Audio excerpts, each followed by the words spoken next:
Hello, everyone, and welcome to our webinar, Walmart's RFID Mandate, the Roadmap from Compliance to Transformative Supply Chain Operations. My name is Ashley Burkle, and I lead business development in the retail industry at Impinj, and will be your moderator for today. So we're going to discuss the Walmart RFID Mandate, including how to become compliant quickly and easily, and the additional benefits your business can realize when adopting RFID technology. So Walmart has long been a leader in the retail industry's use of RFID and continues to drive RFID adoption across the retail industry. And recently, they've expanded their RFID item level tagging requirements to 12 products or more in areas more than just apparel. So the big question is, does your business have a strategy in place for complying with Walmart's growing RFID mandates? And we are here today to help you make sure that you do. So we're going to walk through all the steps for a hassle-free Walmart RFID compliance with our RFID experts, and we'll go beyond just meeting mandate requirements. Our experts from both Impinj and Barcoding will explore how implementing a full RFID strategy can deliver transformative benefits across your entire supply chain and operations. And then we'll also cover the fundamentals of RAIN RFID technology and walk you through a 5-step plan for compliance. So whether you're just getting started with RFID or looking to take it to the next level, today you will walk away with a clear roadmap for this game-changing technology. So first, I would like to introduce our 2 RFID experts. So Drew Gassio is the Director of Global Enterprise Sales at Impinj and has more than 15 years of RFID industry experience, with a primary focus on helping companies apply RAIN RFID best practices to improve operational efficiency and accuracy. And JW Franz is the Director of IoT and Automation Solutions at Barcoding. JW is a RAIN RFID expert with a deep knowledge of product transparency and traceability within the manufacturing, warehousing, and supply chain and logistics industry. So Drew, JW, so nice to meet you. Welcome. Thank you. Good morning. All right, so let's dive into the details of Walmart's RFID program and how companies can properly strategize and implement RFID, not just for compliance, but also to drive business value. So I'll start with JW. So what is the Walmart RFID mandate? Well, I think before we kind of go into the mandate, Ashley, maybe just a little context and history to it, because this isn't something that just popped up, yesterday. It's been actually, kind of, a part of Walmart's history now for quite some years. I mean, if you go back to 2004, 2005, generally speaking, that's roughly when they first started working with their top 100 suppliers to talk about RFID enablement at the pallet and case level way back then. And obviously there had been a lot of successes that came out of that. Unfortunately, due to some industry events, some litigation and such, that was kind of put on pause and put on the back burner for some period of time. But out of it came, a lot of lessons learned, a lot of successes, and ultimately, as time has gone on and RFID has kind of represented itself, call it that, and within Walmart, they made another focus, another attempt to utilize that within their store operations back around 2020, 2021. And at that time, they were focusing around how they utilize the technology to have better visibility of their inventory related to their soft goods, their apparel type items. And out of that, they saw such great success. Success being ensuring on-hand shelf availability, ensuring that they have the accurate inventory for us as consumers, whether we're buying it online or buying it in store or a combination of both. But ultimately, with the successes that came from that next wave of RFID implementation, that's when they ultimately have decided to then roll out the technology across other product categories, which are clearly illustrated here in your screen. So, we've kind of gone in iterations and phases, but ultimately, what you're showing on your screen at this point is kind of representative of where Walmart is today with their newest RFID initiative. Fantastic, and thank you for that background. And Drew, before we talk a little bit more about Walmart compliance and beyond, can you give us a quick overview of why this mandate is important? You bet, happy to, Ashley. I kind of wish there was a different word besides mandate. RFID is a disruptive technology, and sometimes you have to make mandates to kind of break through to get the value add out of it. But in a nutshell, RFID is one of the most successful initiatives that Walmart has deployed to date, and it's given some pretty dramatic results that are out there. We don't have, and we can't share those specific ones, but what we can do is kind of talk about how on-shelf availability ensures customer satisfaction, how you can enable buy online, pickup in store, things like that, and we'll go into that in a little bit more detail. But if we look at an industry level, not Walmart specific, but retail specific, what you'll find is that on the floor inventory in a well-ran store can be around 65% in a lot of categories, and in some cases less, in some cases a little bit more. But with RAIN RFID, what you find is the inventory can get as high as at 95 percentile. You can maintain that 95 percentile level of accuracy, and that enables a lot of those other applications and use cases for ensuring customer satisfaction that are out there. A couple of other things that are in the industry, if you look at it, RFID helps reduce out of stock. So things that you think are on your shelf, but actually not there, or not on, or might be in the store, but not on the sales floor, reduces those by roughly 16% in most cases. But in some categories we've ran across and done tests, we found that that actually increases as much as 50%. That's a pretty dramatic increase overall. So we'll call it a mandate, but the mandate's important because for us, it leads to greater RAIN RFID adoption. It helps automate the industry, but for customers and for people who go shopping or buy online, it helps increase the accuracy. And you know that when you put something into your cart online, it'll be there that when you check out, and it'll get delivered, or it'll be at the store when you pick it up. So Walmart has kind of set the standard for what needs to be done inside the US, because they have established this mandate, and we expect a lot of other retailers to kind of follow along and take that leadership role, and we'll see RFID grow in customer satisfaction, and the ability to just buy things at the store or have it there when you get there is going to be huge. No, absolutely. I think as shoppers, we feel that as well. So thank you. Talking a little bit more about the mandate, what are some of the specific product categories? I know we saw a few on the slide. Is there an expected next phase? I believe that would be a phase 3. Any insight into who will be impacted, what categories could be impacted? Sure. So if you look kind of on the right side of the screen there, you'll see most of the phase 2 mandate items that are out there, and those are in the process of being deployed still. And there's no, and I don't want to assume that I can speak for Walmart. They have their specific categories that are out there, but since we're a global company, we do have some idea of what's happening across and what other retailers are doing.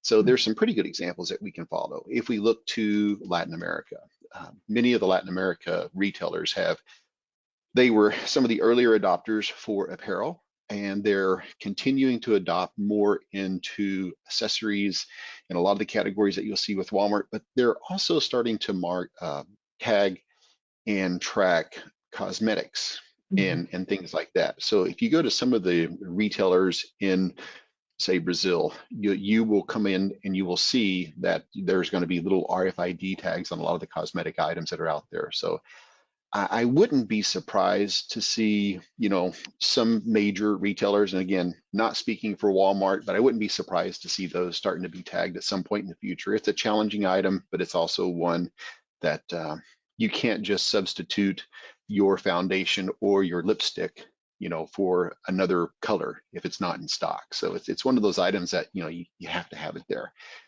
The other thing that we're seeing and actually, I will say that in Latin America, cosmetics, and also in Europe, cosmetics, need to correct that. And in Latin America, we're also seeing what we have in the US called over-the-counter pharmaceuticals being tagged that's out there. So there's a lot of the things that are being tagged just to ensure that they're in stock, and that if there's a recall, they can identify those and pull those off the shelf that's out there. And interestingly enough, not so much in Europe. A lot of the over-counter items that we pick up in the US or in Latin America, those are behind the counter in Europe. So we're not seeing that adoption happen in Europe, but but in in countries where you have access to, aspirin, Tylenol, ibuprofen, things like that, that you can readily pick up, we're starting to see those things getting tagged. And so I would expect to see that to make its way into the US. Last but not least, some grocery stores in the US are starting to tag more perishable goods. And so there seems to be a big interest in things that are baked or things that are fried inside the store. So if you think about those deli items, so we're seeing some things picked up there. And again, just to be clear, I'm not saying this is going to be phase 3. I'm saying this is what we're seeing as emerging trends, and I would expect, that we will see major retailers starting to take those types of approach in the near future. Yeah, absolutely. Well, thank you, Drew. I mean, I think we're seeing trends, as you pointed out. I think we're seeing adoption across the retail industry, going through different regions, and how this initiative by Walmart is definitely groundbreaking for so many other retailers. So before we go deeper into the compliance requirements and the strategies, I think it might be helpful to level set on what is RFID technology for those who might be new to it. So JW, can you give us a quick overview explaining RFID, specifically RAIN RFID, which is the technology that Walmart and others are utilizing, and why it's such a powerful tool for inventory management? Yeah, happy to. And it's funny because I was talking to an industry colleague this morning, and we, as those that are focused in this space on a day-to-day, we take it, I at least take it for granted, and just assume that so many people know about this thing that we talk about so casually. But obviously there's still many out there that don't. So yeah. So if you were just to take a few minutes to talk about RFID in general, I always refer to it as there's this umbrella of technologies under the world of RFID, and we're not going to go into any details or specifics of any one of those today, but there's a whole family of technologies that makes up active RFID. That's GPS-like capability. Then there's this world of passive RFID technologies. But then even in the world of passive RFID, you have different frequencies that are intended or tailored for specific use cases. So you have NFC, which we're familiar with, from our mobile pay on our phones. You have LF, you have HF, you have UHF. And I leave UHF for the last part because UHF is essentially what we're talking about today when we talk about RAIN RFID. And I had to make sure that when I joined this webinar, I wore my RAIN Alliance pin. And I point this out specifically because RAIN, the term RAIN, which now represents UHF passive RFID, is something that came to be in recent years from a standards body, an organization known as the RAIN Alliance. And the RAIN Alliance basically set out to do what other technologies have done in the past years, which is to basically kind of standardize on a specific technology. So if you look at like Bluetooth or Wi-Fi, those other standards are in place that represent that specific technology. So similar to with UHF passive RFID, or now what we most commonly refer to as RAIN, is essentially that that GS1 UHF Gen 2 protocol, which I know is a tongue twister. And there's a lot behind that in itself, but for the audience today, when we talk about RAIN or UHF passive RFID, we're effectively talking about the same thing, which is a battery sensor-based technology, battery-free, sensor-based technology that inherently uses radio waves that are transmitted from devices to detect tags. And those devices, those readers, as we call it, can be a handheld device. It could be a fixed reader with some antenna configuration, but ultimately it's a device that's transmitting radio waves to a tag, like these here in my desk that I've gotten through my purchases at different stores. And those readers are communicating with the chips that's in these tags, and ultimately it's a way to track items through supply chain. And one of the reasons that RAIN RFID has become such a commonly widely adopted technology is because it has all intended purposes in manufacturing, warehousing, distribution, and into the retail store. So it doesn't really have necessarily I don't want to say limitations, it's probably the wrong word, but it has a lot of applications across supply chain. And when I say supply chain, I mean well into the retail store. So that is ultimately what we're seeing today become the most widely adopted for supply chain, and more so in retail apparel as we're talking about.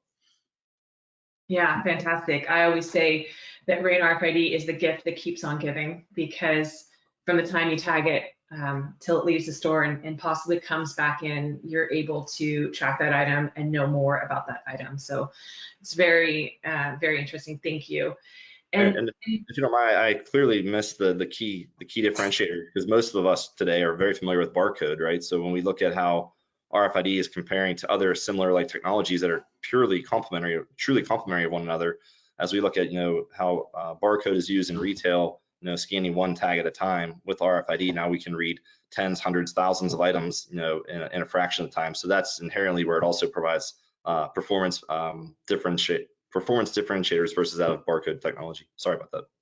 No, it's true, right? And inventory being the most important part of a retailer's business, knowing what you have and where you have it, and being able to do that quickly and as often as you want is obviously a huge benefit to any retailer. And speaking of that, so Drew, can you talk a little bit about why you think Walmart would be implementing this mandate and why now? Oh, sure. I guess first I should say I'm a little bummed now, JW. You wore your pin, and I have a pin. It's in my backpack. I just completely forgot to wear it, so I should have done that. So bad me.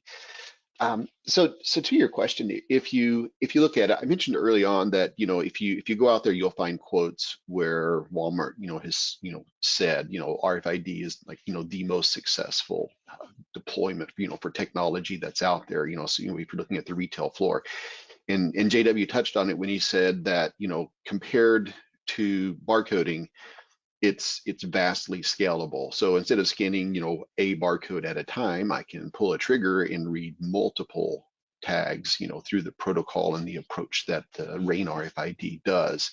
And so it gives you this capability of inventorying entire shelves or entire departments in minutes, what used to take hours. And that overall increases your on-shelf capability or on-shelf availability, and that increases your customer loyalty, and people have the brands they're looking for. Outside of Walmart, there's a lot of retailers that are always looking to, actually inside of Walmart too, retailers are always looking for some approach to increase their advantage. If I go to a store and they always have what I'm looking for, chances are I'll return to that store because I like the availability. Or conversely, if I try to buy something online and have it shipped from the store, or if I want to buy something online and pick it up from the store, inaccurate inventory might allow you to actually place that in the shopping cart and order it, and then you might get a back order notification or some sort of cancellation, and that kind of that's the opposite of customer loyalty. That's gonna reduce in decrease customer satisfaction. So when you look overall, most retailers are trying to really increase their buy online, pick up in the store. And obviously, if you look at the trends and if you read the Walmart quarterly reports, you'll notice that they're huge on in-store fulfillment. And if you go to a Walmart store, you can experience the in-store shoppers yourself. You'll see them that are going around filling multiple orders. So that's a huge area of growth that's out there. So it's all around ensuring that you have the product in the store, that you're maintaining adequate inventory levels and getting those onto the sales floor so those can be picked and sold. So it's pretty simple. It's all about increasing the overall accuracy in the accuracy in your total supply chain. And I don't want to, and everybody always brings up COVID, and I try to think that we are in a post-COVID world. That being said, one of the things that came to light during COVID is supply chain issues, and visibility to your supply chain and visibility to what was in the store became super critical in not Walmart, but retailers in general. If they had a pretty good understanding of what the supply chain was, you had this general, not down to the item level understanding, and you were pretty comfortable. That was the status quo. And then what happened as all of the supply chain shortages came into play, the status quo just didn't cut it anymore. You had to have much more accurate understandings of what's going on and what's inside your store. So that also increased the buy online, pick up in store, or buy online, ship from store. So all of those benefits combined, we see other big box stores, Target has their initiatives. And if you look, you'll see Costco has their initiatives that are out there. And then stores, like, Macy's, Dillard's, Nordstrom's, all of those stores are in the process of putting some sort of RFID initiative in place. So it's going to grow, and at the end of the day, the benefit is the consumer. You know, that's what it's kind of all about, that competitive nature of ensuring that products are there. It's exactly what you not want, the right place, the right time. And I think there was it right place, right time is one of the jingles from all the stores, right? So you'll see those continue to grow, and I think you'll see the supply chain overall. It'll be a great experience for the consumers as the technology is adopted. I agree. Again, as shoppers, we feel it when the retailers are on top of their inventory and their operations.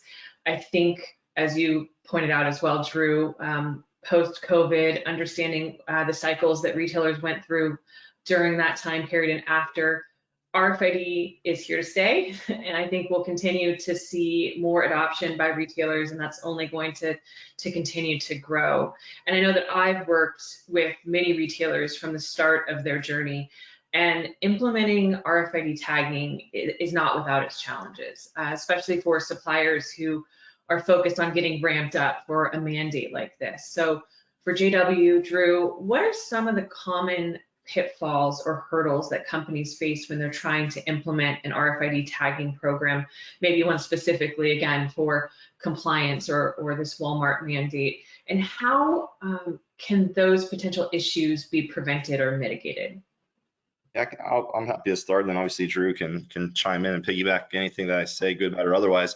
No, if you look at when you get into the expansion of these mandates, right, you're getting into inherently different product categories that start to present their own levels of complexity just because of the sheer nature of what they are. And as I continue to hold here, one of my hang tags that I got off a shirt from a previous purchase at another retail store, it's much easier in the manufacturing process to put a hang tag on a shirt, for example, that's RFID enabled, versus working with different products that make up those that are in, like, say, a Walmart store. And what I mean specifically is one of the customers that we were working with earlier this year, they obviously won't say names, but they manufacture a wide variety of products that could be paint to glues to other adhesive like products. And talking with them and then going into the stores to see these products firsthand, it became really clear very quick why they were having some levels of anxiety, because some of the products, while they ultimately were removed from the Walmart's list of required items to be tagged, they met some various exception criteria. There were still others that had to be tagged, and it wasn't necessarily it wasn't so much necessarily a challenge to read the tag. It was how to get the tag on the product.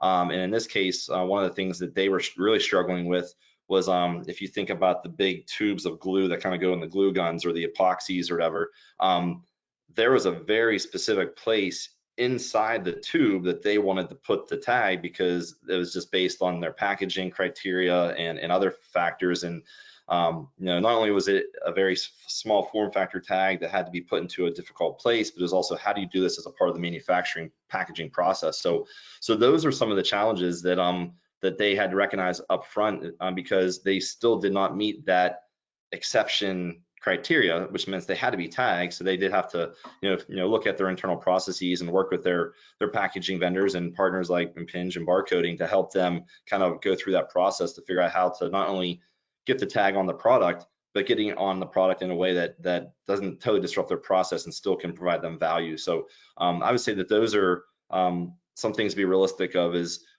because these mandates, as we know, also have windows. You're usually given some advance notice that you're going to have to do this by such and such date.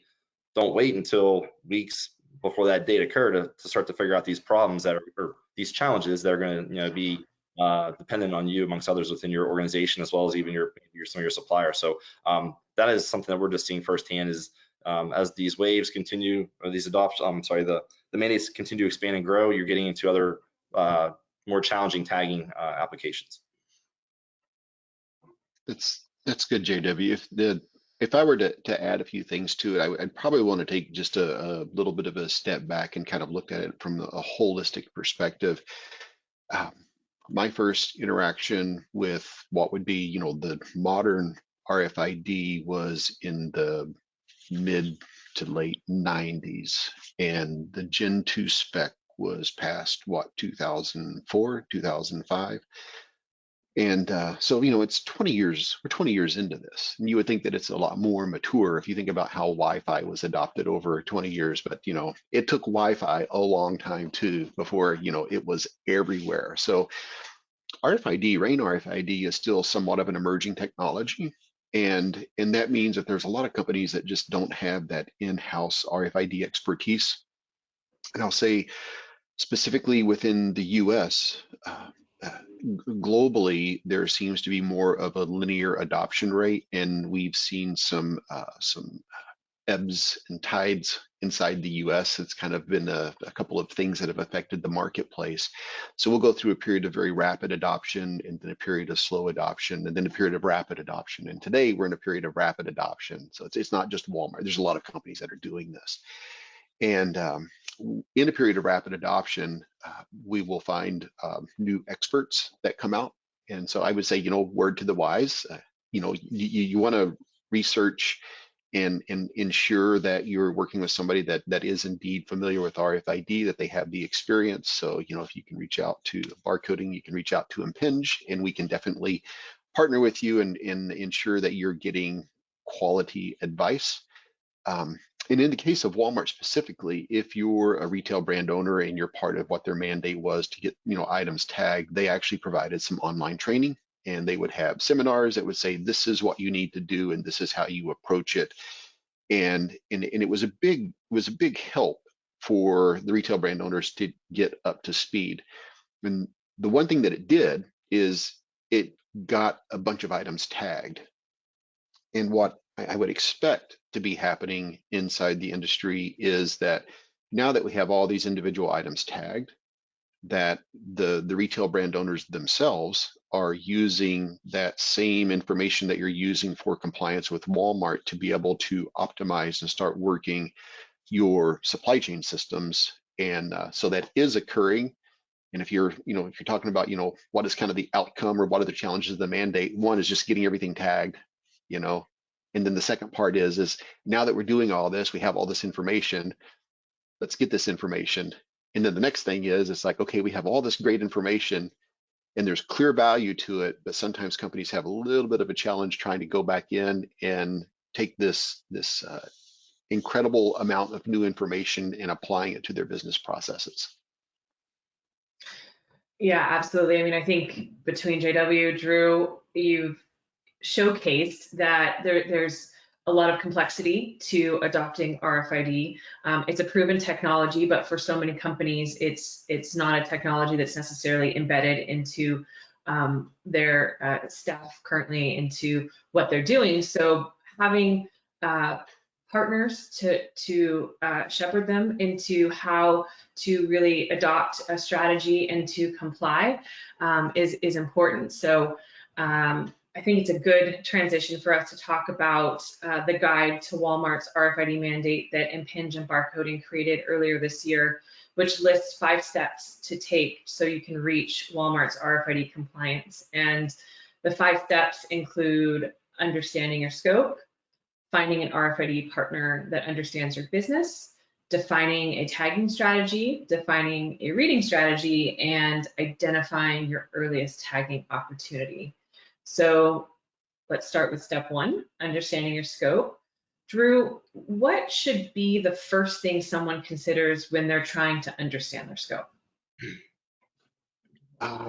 So when we're trying to understand what a business need, and in this particular case, it would be, Walmart. So for Walmart, we're trying to understand is, what is the minimal scope that would realize a benefit.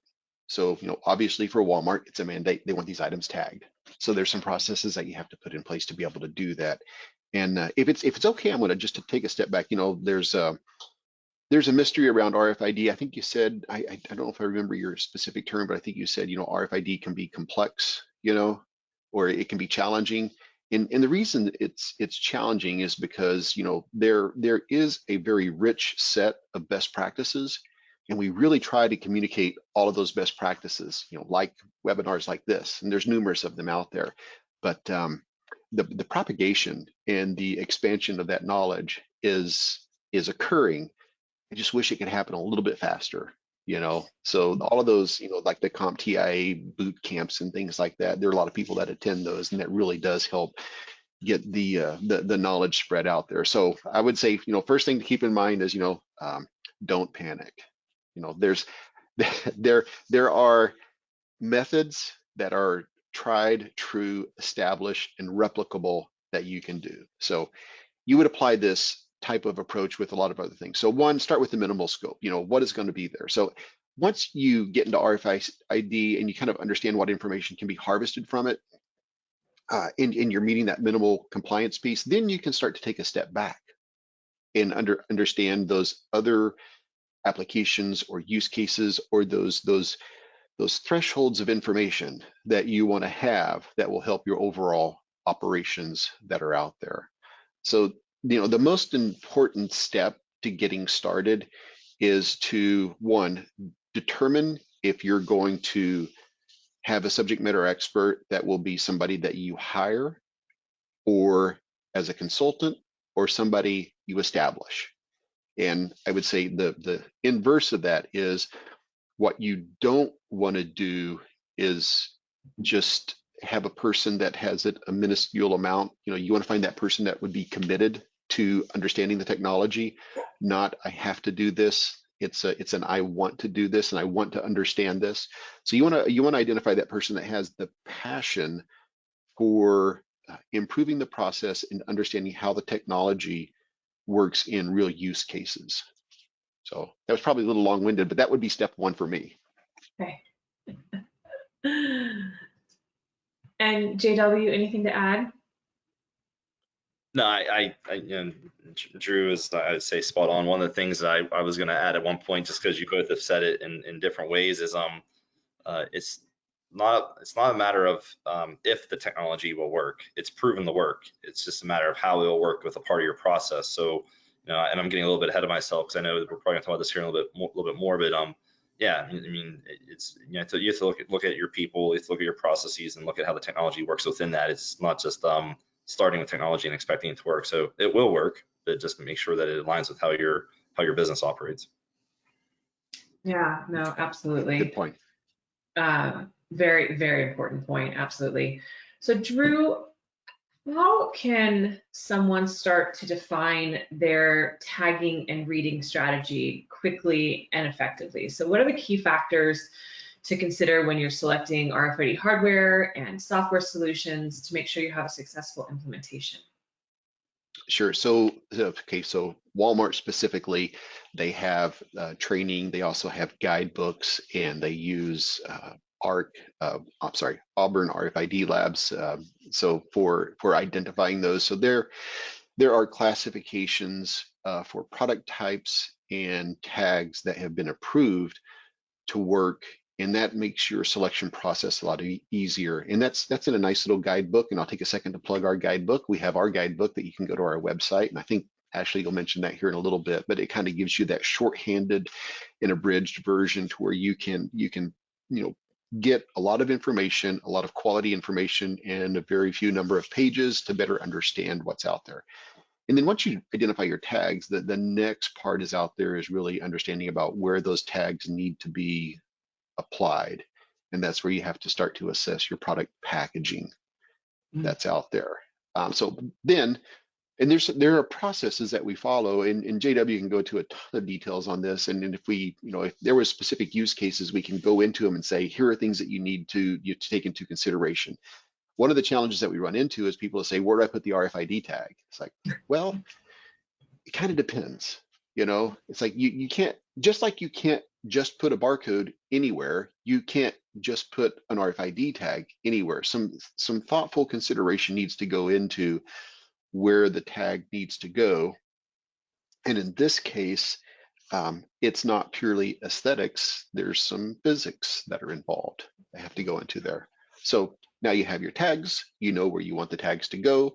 You need to work with an RFID vendor. You want to understand how you want these tags applied. Is it going to be a print and apply method? Is it going to be something that will already be embedded into a tag? JW had the hang tag that he showed, and sandwiched inside that material is the RFID tag, and somewhere on the back side there's probably the UPC code and the price. So all of that can happen all at once. So it makes it very minimal to do that. Now that you have your tags decided, where you want to put it, you really just want to go through and validate that everything works like it's supposed to. And there are some very clear guidelines that that Walmart has for that as well. So there are some testing methodologies that you can do. There are some certifications that you can get in place. And once you go through that, if you have selected an in-house subject matter expert, once they've gone through that, they're going to have a pretty good working knowledge of RFID. And that same person that you use to identify where the tag goes, how it applies, and all that good stuff, then you can start to say, okay, now that we have these items tagged, how can we leverage this information inside our own operations that's there? It was kind of long-winded again, but that's kind of the steps that you would go through to get that first little bit done. JW, I'm sure you probably have some comments there. I think I skipped a couple of bits. Oh no, you're fine. I know you were kind of teeing it up, about kind of like the reading strategy, and I think that's where we were ultimately where we're getting to. So and I come back to where I left off before, which is around that whole people, process, technology, because to many of the points that you made, Drew, putting a tag on again a T-shirt like I'm wearing, and then putting hundreds of T-shirts into a box and putting those boxes onto a pallet and thinking that I'm going to read all those T-shirts as it goes through my dock door becomes a very unrealistic expectation really quick for all the challenges that we all know as to why that would be. So when you look at where the technology fits within the process, it's not just it's to give the technology the best chance for success to make you operate your business at a level that you would expect it to. So we definitely want to look at how it benefits the personnel, the people working in the plant, whether it's the manufacturing facility, the distribution center, the retail store for that matter, but also looking at just realistically, where do I need to have that visibility within my process, and then how am I going to achieve that? So again, I keep using the T-shirt example, but it's because we know that there's going to be specific areas that we need to have visibility. And to do that, we need to make sure that we're, giving the technology the best chance and architecting the solution to the best of its ability. And then that comes with that is that whole testing and validation. So it's not just the physical installation of the hardware, and it's not just ensuring that whether you're using fixed readers at dock doors or fixed readers at pallet wrapping stations or handhelds at a QA station or a combination of all the above, that once you've effectively ensured that you can read these tags, and collect that data. But back to your point, Drew, it's how do you ingest that data? How do you make it meaningful to you? Because inevitably you're going to get a whole lot more data than you ever really had at your disposal before. And how do you consume, digest that, and actually make that something that can benefit you versus something that actually becomes more of a distraction because you don't know how to ingest that data. So it's definitely there's a combination of factors, but I think like you said, everything from defining a very clear scope, short term, long term, so that way you're not just trying to boil the ocean, as they say. Get that near term win, that success story before you start to take on these added other complexities that inherently will benefit your operation. But you got to have a very concise starting point that you can define an ROI around before you kind of just start going at it holistically. Yeah, I mean that it makes sense to take that process and those steps. So Drew, step 5, we talk about identify your earliest tagging opportunity. So do you have any guidance on what is the optimal point of entry for an RFID tagging program? That's a really good question. So we'll take JW's T-shirt analogy, right? So the unique thing about the T-shirt is not only can you count all of the T-shirts, every T-shirt has its own serial number. So not only can you count it, you can uniquely identify each individual T-shirt that's out there. So general rule of thumb, the earlier in your process you can apply the tag and apply that uniqueness, that digital twin to where you understand what that product is, the better. So there will be some point somewhere in the manufacturing process where you should be able to, place that tag on there. And it might be today, if there is a hang tag that is applied, then that's pretty easy. You just put the RFID tag in that. But regardless, in each of those instances, there will be some place early on in the manufacturing that you can identify a place where you can apply a tag and you have uniqueness to that individual product. And that gives you total visibility throughout your production cycle. And oh, by the way, it complies with what Walmart's asking you to do. So you're able to leverage that stuff. And kind of that, people always want to, in the days of, when we did a lot of barcoding systems, everybody would say, I have a shipping problem. My shipping isn't accurate, right? And we would look at it and go, no, you don't have a shipping problem. Shipping is where the problem becomes visible. You might have a receiving problem. You might have a manufacturing problem. You might have losing stuff in the warehouse problem. We don't know, right? So the earlier you can identify things, the better. It starts giving you that little bit of information. And then we recommend kind of a crawl, walk, run type of approach. You want to pick that that earlier I mentioned, that minimum viable use case, to where you identify what data points you're attempting to capture in your process. And as soon as you have that, you'll get all of this increase of information, and then you'll probably have a better understanding of what other points in either my supply chain or in my manufacturing process, and if it's not, it's a more complex manufacturing process, what place in my working process do I want to capture those data points. And then, so hopefully that's answering your question. I got a little off, but it's kind of like, you want to tag as early as you can, and then collect that data where it makes sense. That makes perfect sense, Drew. Thank you. We've gone through a lot of the steps and the best approach, and I heard many times over choosing a partner and making sure you're choosing the right partner. So how does a supplier go about, or a retailer go about, finding the right RFID partner or provider to help them through this process successfully?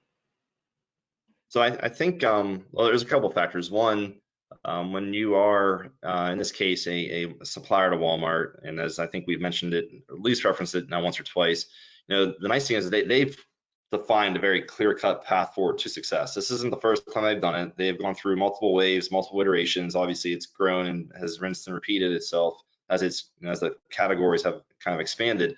But within that playbook, as they call it, they're giving you very specific instructions. You must do this, do that, do that, do that. And if you follow that playbook step by step, it's really going to help navigate through that process. And the reason I bring up the playbook specifically is, in those playbooks, they certainly then reference some others in this space, that, like us here talking today, that can help facilitate this endeavor that these suppliers are going on. So I would say the playbooks are a great starting point. But also, if you look at the thought leaders in the space, those are doing things like we are now, continuing to be out there to advocate for the technology, promote its use cases, its benefits, all the cost savings that it provides. Not necessarily try to sell you that widget or sell you that whatever, but obviously just come look at those thought leaders and how they're really trying to advocate the adoption for the technology, because inevitably, like you said, it's going to benefit everybody one way or the other. Because one of the things I didn't get a chance to mention is, there is inherent values for everybody in the supply chain. So yeah, the closer you tag at source, the better, but everybody is going to benefit from it at some point throughout that process. So just kind of embrace it, don't resist it, and utilize the resources and the partners like Impinj and Barcoding, others that are out there to kind of help walk you through this process. If I were to to add just a little bit more color to that, if you think about it, so one, we work with partners like Barcoding, so we have experts inside the industry, and I would say from an Impinj perspective, we were pioneers, the Gen 2 standards, this whole organization that we've been talking about, RAIN, Impinj was one of the original founding members of that organization. So we take the approach of kind of a consultative approach where we want to make sure that what you're trying to do is realistic, that it's going to be scalable, that you're getting the information out of the system that you need, and that it's something that you will adopt. I would say I spend a good deal of my time working with business partners and customers, and basically, explaining to them like, okay, it's an aspirational goal, but here are the challenges, so you have to say, here are the right set for your expectations of what you can do. There is no magic box. There are best practices. As pioneers in the industry, we have the ability to take a look at what they're trying to do, see their vision, and relate that to not only what's in the technology and capable of today, but we can typically take a look a couple of years down the road and see where the technology is going and advise them on what they'll be able to accomplish in the future. And then we help the partner kind of sift through our ecosystem to make the right recommendation for the partner that will closely align with their culture, their infrastructure, their back-end systems and things like that. So we can hopefully identify the right partner that will be able to be the most beneficial and give them the quickest path to success.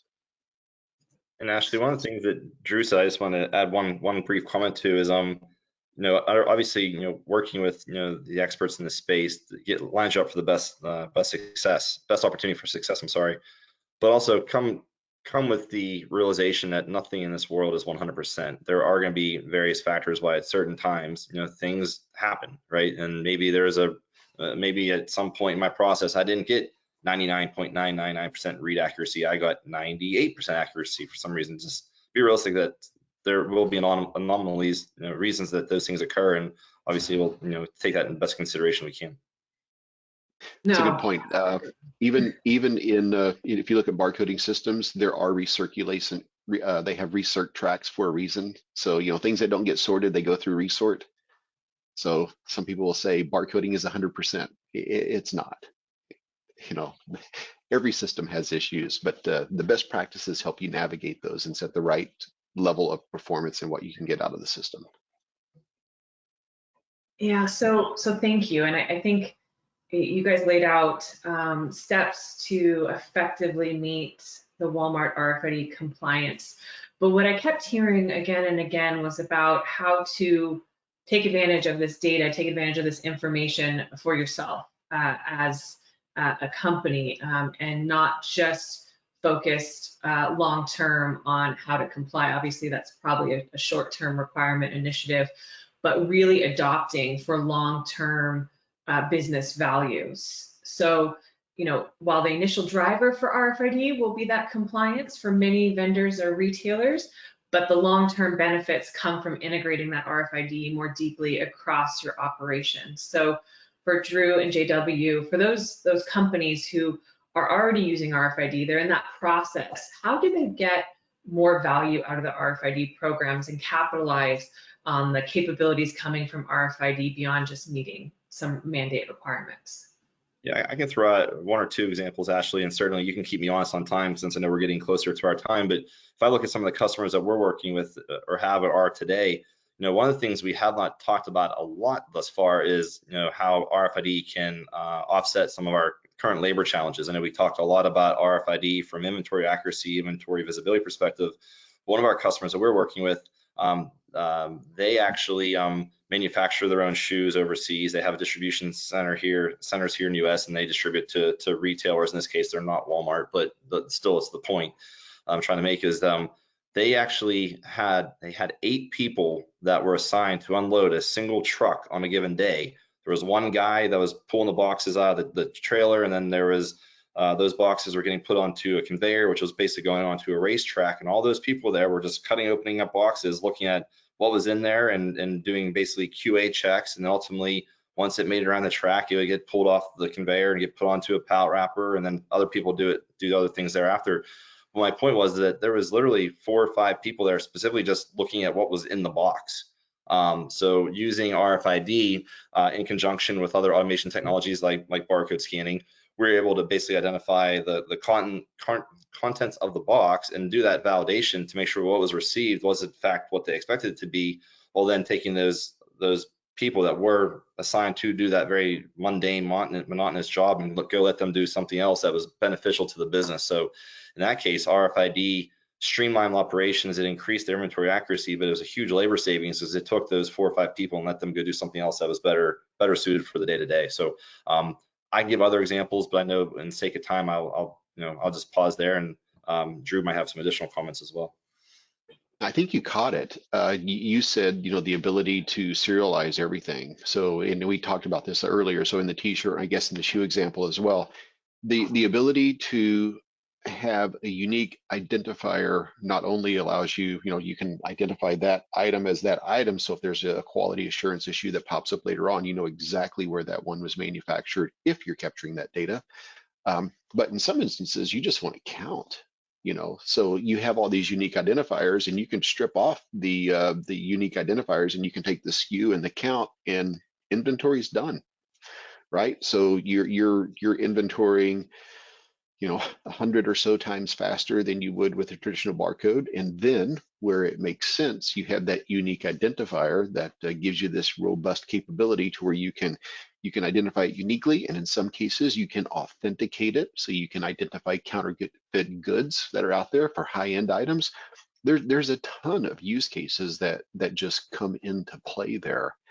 And I guess last but not least, that in that case, we can take the cases of shoes, or you can actually build a pallet. And if you're building the pallet, you can have a shipment verification. So you have shoes that go in cases that go in pallets, and you have an RFID tag on your pallet. You built up a license plate, and your process says you are confident that everything that is inside the individual cases, you know exactly what's inside the case, and you know exactly which cases are on the pallet.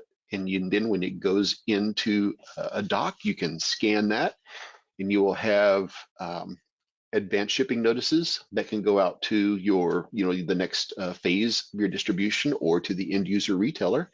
And you have all of that information that's completely automated. So there's just a huge labor savings that comes into play. And JW, I hadn't thought about it, but you're dead on with the challenges in the labor market right now. RFID provides a pretty significant relief valve that's out there for a lot of those job functions that might be a little bit more mundane to get done. So as we continue to talk about RFID adoption is accelerating across retail, obviously there'll be future innovations, more use cases for the technology beyond inventory management. And you guys have touched a little bit on those, but any additional ideas on what you think future innovations or future use cases might be? Yeah, if it's okay, I go ahead, GW. Okay, I'll go. So there's a couple things that are coming out. So one, it used to be about reading tags quickly. That was the original goal. We want to read tags quick, and we want to be able to singulate tags. That was the entire goal. And that's happened. And now we have what we will call massive tag populations. So instead of hundreds of tags, now we're dealing with thousands and thousands of tags that are in the area. So there are some emerging features and capabilities that we're in the process of implementing, and there's also some revisions that are taking place to be able to better manage very, very large populations of tags, inside a single antenna. So that's one thing that's coming out there. There are some implied additional capabilities that you can do by being able to manage those tags. So if you have this really large population of tags, and then you have the ability to manipulate those tags kind of at the bit level, there's some really cool things that you can do out there that allow you to work with those individual tags. I touched on it just a second ago. I mentioned authentication. So you have the ability, and this is kind of a European thing. So there's this thing where a lot of the RFID tags for sustainability efforts are being embedded into clothing items. So instead of having the hang tag, you might have a tag that's in your care tag, it's in the back of your shirt or something like that. And you had this thing to where you have now somebody could read your shirt, right? Well, we've addressed that. So there is the ability to where you can essentially privacy lock tags. So the tag will no longer be readable. But the cool thing about that is at some point, if that tag is recycled or that shirt is recycled, they have the ability to open up that tag. They don't know who owned the shirt. They don't have any information about the shirt, but they know what the shirt was made from. So if you have a sustainability effort, or if you're using for that, you can back into your system to understand how to more effectively and accurately recycle items and reduce contamination that's out there. So there's just some really cool stuff that you can that's coming out. Yeah, that's very JW, cool. you were gonna run. Sorry. No, it was actually great that you started first, because I'm just going to round out what you said, Drew, especially within the sake of time. But I'm going to say that, you know, a lot of the things that we're talking about as it relates to supply chain visibility is largely going to be enhanced through the continued adoption of standards as well. So I know we've talked about utilizing we touched on it, we didn't really dive deep into it, but utilizing GS1 standards, you know, throughout supply chain, whether it's in retail or in food. Reason I bring up food, because I know Drew brought up earlier, was about some other potential expansions, and that's how other standards from like the RAIN Alliance and GS1 around, you know, tag data standards, tag and coding data standards, which translates to what Drew was talking about. And then also just, you know, with the continued adoption, how this is going to tie into other adjacent use cases that tie into chargebacks associated with claims disputes when misshipments occur. So I think just the continued adoption of the technology with utilization of standards is going to continue to provide this level of visibility and enhance operations like we've been talking about. So that was just my wrap to what Drew had started off with. You know, Ashley, we didn't even get to, it's kind of funny, we talked about all these cool capabilities, and we didn't even talk about, you know, shrink electronic article surveillance and things like that, so exit detection. So the other thing that's actually happening, I'll touch on this, and I know we're running short on time. In Europe, a popular approach out there now is to use RAIN RFID instead of those detached tags that are still popular. You know, they're using RAIN RFID, and so you just have that one tag. So your customer checkout becomes more convenient. Electronic article surveillance is more accurate because you don't just know that something left, a tag left, you know exactly what that product is down to the serial number, that unique item. So if I walk out without paying for this shirt, they would know it was this shirt, not one that looked just like it that I left the store with. Yeah, so I feel like we could do a whole webinar on these, you know, additional use cases and unlocking some of this great value past just compliance, right? That's such a starting point for what can be amazing programs within RFID for retailers and suppliers. But I think that brings us to the end of our webinar today. Time went very fast. I want to thank our panelists, Drew and JW, for taking time to share their valuable expertise on the Walmart RFID mandate and RAIN RFID technology. Like I said, I think we covered so many important topics today, from program compliance to driving business value with RFID.